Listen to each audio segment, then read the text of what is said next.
Welcome to JC book byte.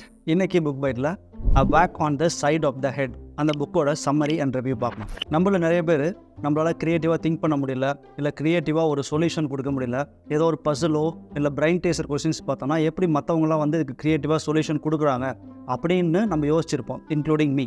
So author இந்த whack on the side of the ஹெட்டில் என்ன சொல்ல வர்றார் அப்படின்னா, நம்மளை இப்படி க்ரியேட்டிவாக திங்க் பண்ண விடாமல் தடுக்கக்கூடிய அந்த சக்திகள் என்ன, அதே சமயத்தில் அந்த சக்திகளை நம்ம எப்படி ஓவர் கம் பண்ணலாம் அப்படிங்கிறத ஆத்தர் இந்த புக்கில் டீட்டெயிலாக சொல்லியிருக்காரு. இப்படி நம்மளை யோசிக்க விடாமல், விச் மீன்ஸ் க்ரியேட்டிவாக திங்க் பண்ண விடாமல் தடுக்கக்கூடிய அந்த விஷயத்தை ஆத்தர் வந்து இங்கிலீஷில் மென்டல் லாக் அப்படின்னு சொல்கிறார். ஸோ அப்போது ஆத்தர் இந்த புக்கில் 10 மென்டல் லாக் பற்றி சொல்லியிருக்காரு.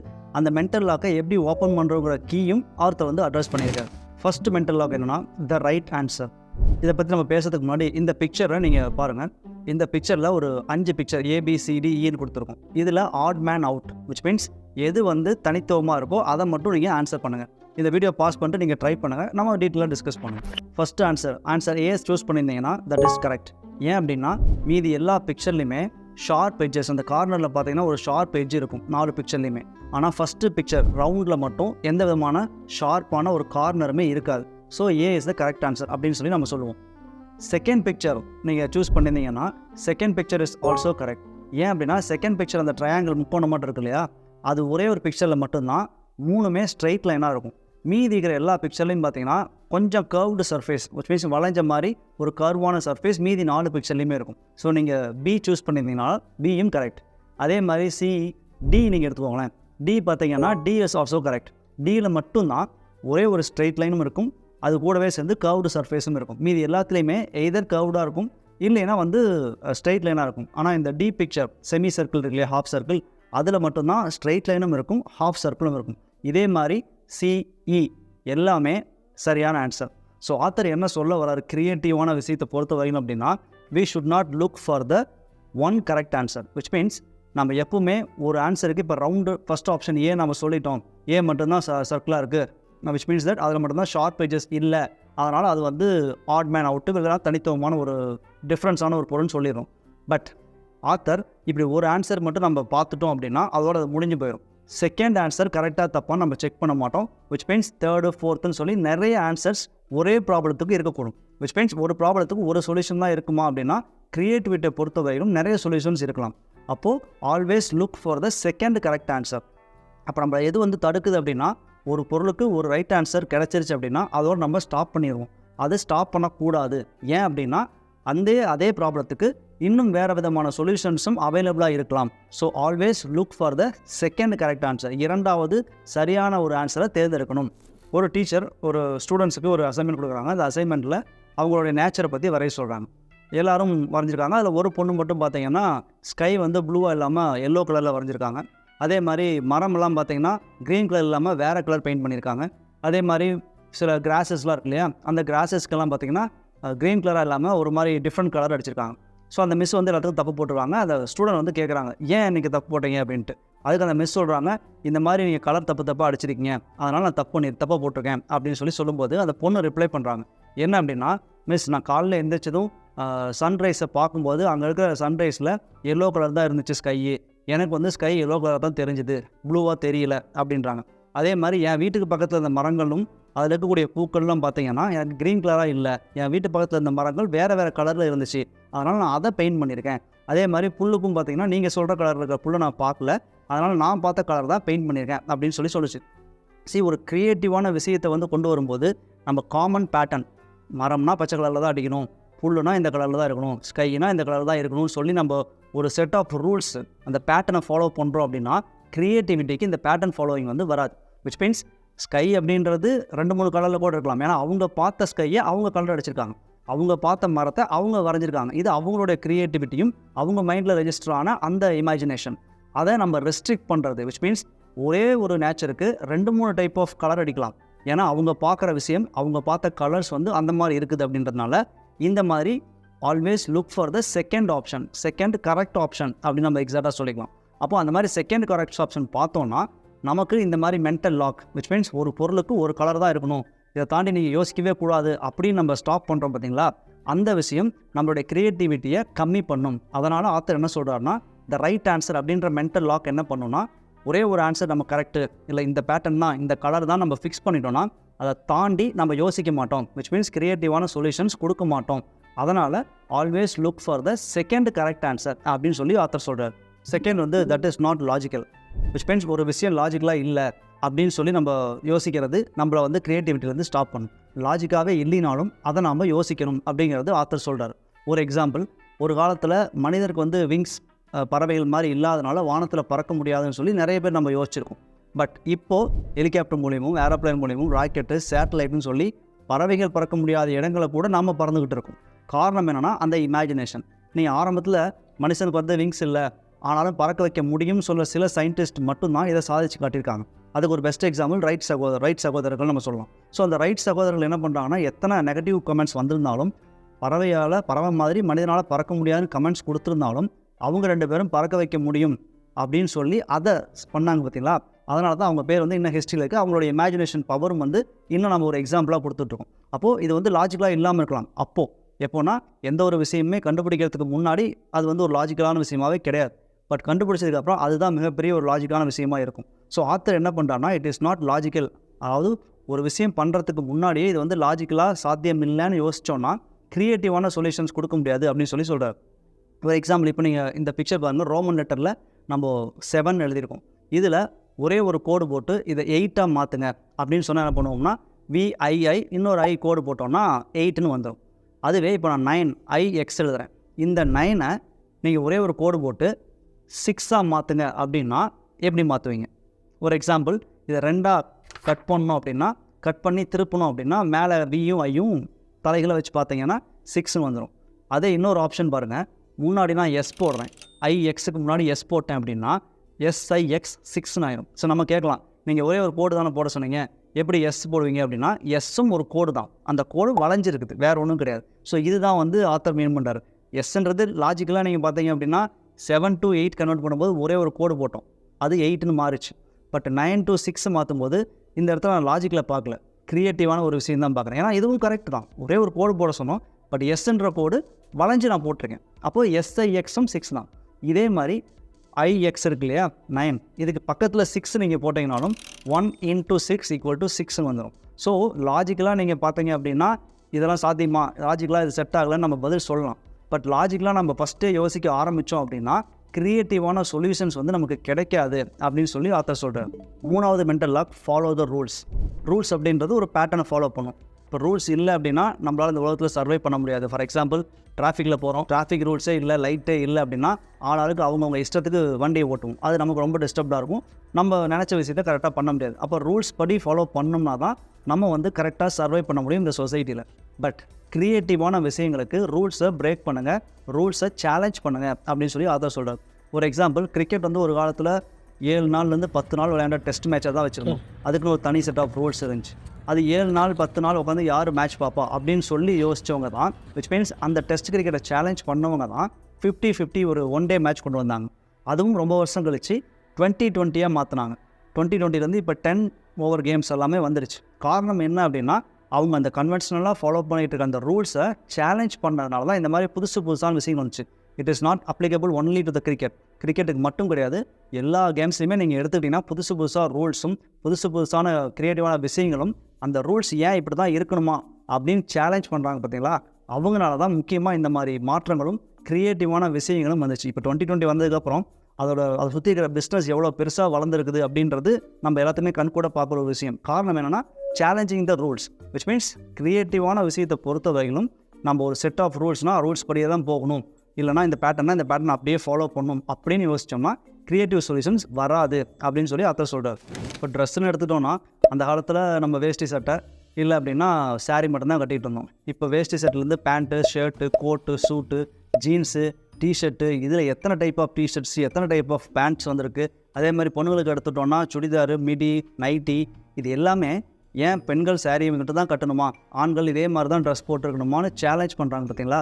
அவங்களால தான் இந்த புதுசான க்ரியேட்டிவிட்டி எல்லாமே வருதுன்னு சொல்லி ஆத்தர் மீன் பண்ணுறார். 4th mental lock, B practical. எப்போவுமே ப்ராக்டிக்கலாக இரு அப்படின்னு சொல்கிற ஒரு விஷயம் வந்து ஒரு மென்டல் லாக், நம்மளை க்ரியேட்டிவாக திங்க் பண்ண விடாது. ஒரு எக்ஸாம்பிள் ஆத்தர் என்ன கொடுக்குறாரு அப்படின்னா, ஒரு நாட்டில் ஒரு சிட்டி, அந்த சிட்டியில் ரோடு வந்து ஃபஸ்ட்டு ஒரு டைமில் நல்லா க்ளீனாக சூப்பராக இருந்துச்சு. பட் இப்போ என்ன ஆகி போச்சுன்னா, மக்கள் வந்து குப்பையெல்லாம் கண்ட இடத்துல போட்டுறாங்க. அந்த டஸ்ட்பின்னு, அந்த லிட்டர் ட்ராஷ் இருக்கு இல்லையா, அந்த ட்ராஷ் வந்து யூஸ் பண்ணுறதே கிடையாது. அதனால் வந்து அந்த சிட்டியே கொஞ்சம் பொல்யூட் ஆகிடுச்சு. ஸோ இதுக்கு ஒரு சொல்யூஷன் என்ன பண்ணலாம் அப்படின்னு சொல்லி யோசிக்கும்போது, இந்த குப்பை வெளியே போடுறாங்க இல்லையா, அந்த குப்பை தொட்டியில் போடாமல் அவங்களுக்கு வந்து ஃபைன் போட்டோன்னா இவங்க வந்து கம்மியாயிரும் அப்படின்னு சொன்னாங்க. சரின்னு சொல்லி ஃபைனும் போட்டு பார்த்தாங்க. அப்பவும் வந்து அந்த பொல்யூட்டட் சிட்டி வந்து சுத்தம் ஆகலை. அப்போது ஒரு மீட்டிங் போட்டு பேசும்போது ஒருத்தர் சொல்யூஷன் கொடுக்குறாரு. என்ன சொல்யூஷன் அப்படின்னா, சார் நம்ம குப்பை வெளியே போடுறவங்களுக்கு ஃபைன் போடுறோம், அதே மாதிரி குப்பையை கரெக்டாக குப்பை தொட்டியில் போடுறவங்களுக்கு நம்ம ரிவார்டு கேஷ் ப்ரைஸ் மாதிரி ஏதாவது கொடுக்கலாம் அப்படின்னு சொல்லும்போது எல்லோரும் சிரிச்சிட்டாங்க. காரணம் என்னென்னா, எல்லாத்துக்கும் அப்படி கேஷ் ப்ரைஸ் கொடுத்தோன்னா அவங்க சிட்டியோட பட்ஜெட் தாங்காதுங்கிறது எல்லாத்துக்குமே தெரிஞ்ச விஷயம். இது வந்து ஒரு இம்ப்ராக்டிக்கல், விச் மீன் ப்ராக்டிக்கலான சொல்யூஷன் கிடையாது. ஆனால் இந்த ப்ராக்டிக்கலான சொல்யூஷன் இல்லாமல் இதை பேஸ் பண்ணி இன்னொரு சொல்யூஷன் வருது. என்ன அப்படின்னா, இப்போ இவர் வந்து கேஷ் ப்ரைஸ் கொடுக்கலான்னு சொன்னார் இல்லையா, அதுக்கு பதிலாக குப்பையை கரெக்டாக தொட்டியில் போடுறவங்களுக்கு அங்கே வந்து ஒரு recorder machine, which means joke delivering recording machine ஒன்று வச்சுட்டாங்க. யாரெல்லாம் குப்பை தொட்டிக்குள்ள கொண்டு போய் குப்பையை கரெக்டாக போடுறாங்களோ அது என்ன பண்ணோம்னா ஒரு ஜோக் சொல்லும். சரி, இப்போ வந்து நம்ம இன்டர்நெட் இருக்கிறதுனால ஜோக் கேட்குறதோ இதெல்லாம் பெரிய விஷயமா இருக்கலாம். பட் அந்த டைமில் இந்த ஆடியோ இல்லை டிவியில் ரொம்ப ரேராக இருந்த சமயத்தில் இந்த மாதிரி ஜோக் டெல்லிங் மெஷின் அதுவும் அந்த குப்பை தொட்டியில் இருந்துச்சு அப்படின்னா குப்பையை உள்ளே போட்டு சொல்கிற ஜோக் வந்து கேட்டுட்டு போவாங்க. இது ஒரு 2 வீக்ஸ்க்கு ஒன்ஸ் இந்த ஜோக்ஸ் வந்து மாற்றிக்கிட்டே இருப்பாங்க. இந்த மெத்தட் வந்து சக்ஸஸ்ஃபுல்லாகவும் வந்துச்சு. சிட்டி வந்து மறுபடியும் க்ளீன் ஆயிடுச்சு. ஒரு இம்ப்ராக்டிக்கல் சொல்யூஷன். காசு எல்லாத்தையும் கொடுத்தோம்னா திவால் ஆயிரும்னு தெரியும். பட் இதை பேஸ் பண்ணி இதே மாதிரி வேறு என்ன அவங்களுக்கு கொடுக்கலான்னு சொல்லி ஒரு சொல்யூஷன் கொடுத்தாங்க பார்த்தீங்களா, அந்த recording machine, joke telling machine.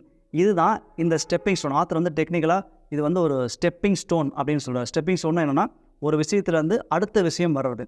ஒரு இம்ப்ராக்டிக்கல் சொல்யூஷன்லேருந்து ப்ராக்டிக்கலான சொல்யூஷன் வருது. ஸோ இப்போ வந்து இந்த விஷயம் ப்ராக்டிக்கல் இல்லைன்னு நம்ம யோசிச்சிருந்தோம்னா அதுக்கான ப்ராப்பர் சொல்யூஷன் கொடுத்துருக்க முடியாது. ஸோ அப்போ எடுப்பிலேயே வந்து இது வந்து ப்ராக்டிக்கலான ஒரு சொல்யூஷன் கிடையாது அப்படின்னு சொல்லி நம்ம சொல்லக்கூடாது. ஏன்னா அங்கே இருந்தும் நமக்கு நல்ல சொல்யூஷன்ஸ் கிடைக்கும். அப்போ அதனால் இப்போ நம்ம ஒரு விஷயம் வந்து இட் இஸ் நாட் ப்ராக்டிக்கல்னு யோசிச்சோன்னா க்ரியேட்டிவாக திங்க் பண்ண மாட்டோம் அப்படின்னு சொல்லி அதை சொல்கிறார். அடுத்த மென்டல் லாக் வந்து that is not my area. நான் என்னுடைய ஃபீல்டில் மட்டும்தான் எக்ஸ்பர்ட்டாக இருப்பேன், மற்ற ஃபீல்டில் என்ன நடக்குதுங்கிறத பற்றி நான் மைண்ட் பண்ணிக்கவே மாட்டேன், அது என்னுடைய ஏரியா கிடையாது அப்படின்னு சொன்னாலும் நமக்கான க்ரியேட்டிவிட்டி குறையும் அப்படின்னு சொல்லி ஆத்தர் மீன் பண்ணுறாரு. சரி, அதுக்கு ஒரு எக்ஸாம்பிள் என்ன சொல்கிறார் அப்படின்னா, ஆரம்பத்தில் அந்த டச் ஸ்க்ரீன் இருக்கு இல்லையா, இது வந்து ஏடிஎம்க்கு மட்டும்தான் ஃபஸ்ட்டு கண்டுபிடிச்சி இன்ட்ரடியூஸ் பண்ணியிருந்தாங்க. அது வந்து அதோட வேலை, ஏடிஎம் மிஷினோட வேலை, நமக்கு வந்து இதுக்கு சம்மந்தம் இல்லைன்னு யோசிச்சிருந்தாங்கன்னா இப்போ செல்ஃபோனில் டச் ஸ்க்ரீனும் இந்த மாதிரி ஐட்டம்ஸும் உள்ளே வந்திருக்காது. ஸோ ஏடிஎம்மில் டச் ஸ்க்ரீன் கொண்டு வந்து அவங்க இன்ட்ரடியூஸ் பண்ண சமயத்தில் ஆப்பிள், சாம்சங் இந்த மாதிரி நிறுவனங்கள் எல்லாமே என்ன பண்ணிச்சுன்னா அந்த டச் ஸ்க்ரீனை ஏன் செல்ஃபோன் டெக்னாலஜிஸ்லையும் கொண்டு வந்து போடக்கூடாது அப்படின்னு சொல்லி யோசிச்சதுனால தான் இப்போ செல்ஃபோனில் டச் ஸ்க்ரீன் நம்ம யூஸ் பண்ணுறோம். இல்லை அப்படின்னா செல்ஃபோனில் பாதி ஹாஃப் வந்து பட்டனுக்கே நம்ம கொடுத்துருப்போம். எந்த விதமான மூவிஸோ இல்லை பெரிய ஸ்க்ரீனும் நமக்கு கிடச்சிருக்காது. அப்படி வேணும்னா சைஸ் ரொம்ப பெருசாக இருக்கும். ஸோ இந்த சொல்யூஷன் ஏடிஎம்முக்காக கண்டுபிடிக்கப்பட்ட ஒரு டச் ஸ்க்ரீனை செல்ஃபோன் டெக்னாலஜிஸை யூஸ் பண்ணவும் எவ்வளோ பெனிஃபிட் ஆகிருக்குது அப்படின்னு சொல்லி பார்க்குறோம். ஸோ அது மீன் ஆத்தர் என்ன சொல்கிறாருன்னா, க்ரியேட்டிவான சொல்யூஷன் நம்ம ஃபீல்டில் மட்டுமே தான் இருக்கும் அப்படின்னு யோசிக்கும்போது அடுத்த ஃபீல்டில் என்ன நடக்குதுன்னு தெரிஞ்சுக்கிட்டோம்னா அதை அப்படியே நம்ம இதையும் நம்ம இம்ப்ளிமெண்ட் பண்ணால் அதுவும் ஒரு க்ரியேட்டிவ் சக்ஸஸாக அமையும் சொல்லி ஆத்தர் மீன் பண்ணுறாரு. அதே மாதிரி எதிர்பார்க்கணும், எக்ஸ்பெக்ட் த அன்எக்ஸ்பெக்டட் திங்ஸ். ஏன்னா எந்த ஃபீல்டில் எப்படி நடக்கும் இல்லை நம்ம ஃபீல்டில் என்ன வரும்னு சொல்லி யாருக்கும் தெரியாது. அதுக்கு ஒரு ஜோக் ஒன்று, ஷெர்லாக் ஹோம்ஸும் டாக்டர் வாட்ஸனும் ஒரு முறை காட்டுக்குள்ளார ஒரு பிக்னிக் போயிருக்காங்க. நைட் ஆனதுனால அங்கேயே டென்ட் போட்டு தூங்கிட்டாங்க. நடுராத்திரியில் ஷெர்லாக் ஹோம்ஸ் வந்து டாக்டர் வாட்ஸனை எழுப்பி மேலே பாரு என்ன தெரியுதுன்னு சொன்னார்.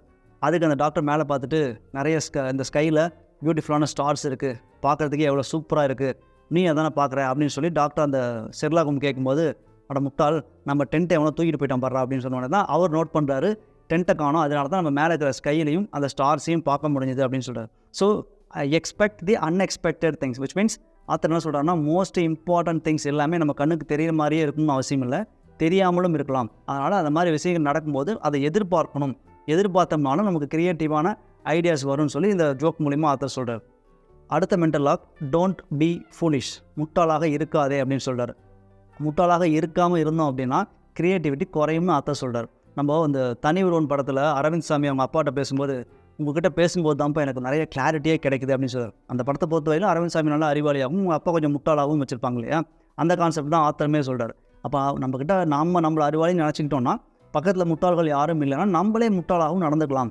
விச் மீன்ஸ் தட் முட்டாளோட கேப்பை நம்ம போட்டுட்டு நம்மளே முட்டாள்தனமான கொஸ்டினை நம்மளுடைய க்ரியேட்டிவிட்டி மூலியம் கேட்டுக்கலாம். ஒரு 5 கொஸ்டின் முட்டாள்தனமாக நம்ம க்ரியேட்டிவிட்டி மேலேயோ நம்ம பண்ணுற வேலைகள்லையோ இல்லை கண்டுபிடிக்கக்கூடிய பொருட்கள் மேலேயோ கேட்டோம்னா அது நமக்கு இன்னும் ஃபைன் டியூனான ஒரு க்ரியேட்டிவான சொல்யூஷனுக்கு லீட் பண்ணும் அப்படின்னு சொல்லி ஆத்தர் சொல்கிறார்.